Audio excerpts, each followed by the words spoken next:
अलग अलग प्रकार के स्किन खातिर सबसे बढ़िया सनस्क्रीन। अगर आप पहला बेर सनस्क्रीन के इस्तेमाल करतानी त हमेशा व्यापक सनस्क्रीन स्पेक्ट्रम चुने के चाहिए। मतलब कि यूवीए अवूरी यूवीबी दोनों सनरे के त्वचा में घुसे अवूरी त्वचा के नुकसान पहुंचावे से रोकेला। यूवीबी किरण से मुख्य रूप से करिया धब्बा अवूरी बुढ़ापा के संकेत होखेला, जबकि यूवीबी किरण से धूप में जलन हो सकता। हमरा कवन एसपीएफ के इस्तेमाल करे के चाहिए? अमेरिकन डर्माटोलॉजी एसोसिएशन के मुताबिक आपके 30 चाहे ओकरा से ज्यादा एसपीएफ के इस्तेमाल करे के चाहिए। एसपीएफ 15-93% सूरज के किरण के रोकेला, जबकि एसपीएफ 30-97% अवूरी एसपीएफ 50-98% सूरज के किरण के रोकेला।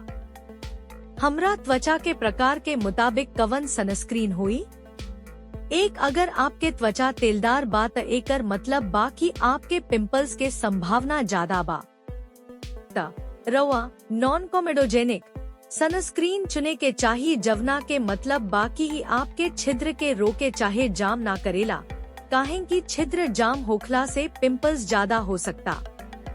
2, अगर आपके त्वचा रूखी बा त आपके सनस्क्रीन के संगे मॉइस्चराइजर लगावे के चाहिए, चाहे मॉइस्चराइजिंग चाहे हाइड्रेटिंग एजेंट जैसे हाइलुरोनिक एसिड चाहे शिया बटर चाहे सेरामाइड वाला सनस्क्रीन भी देख सकतानी।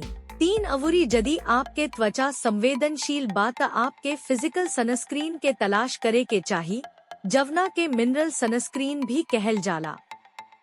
फिजिकल सनस्क्रीन में जिंक ऑक्साइड अवूरी टाइटेनियम डाइऑक्साइड होखेला, जवन की फिल्म निहन बाधा पैदा करके आपके त्वचा के सुरक्षा करेला। 4, यदि आपके संयोजन त्वचा बा त आप जेल आधारित सनस्क्रीन चुन सकतानी, जवना में नियासिनामाइड जैसन गैर तेल वाला हाइड्रेटिंग एजेंट होखे। 5, अंत में अगर रौरा त्वचा सामान्य बा त बधाई, रौरा धन्य बानी। आप कवनो भी सनस्क्रीन चुन सकतानी जवन की हल्का वजन वाला जेल आधारित अवूरी नॉन ग्रेसी होखे।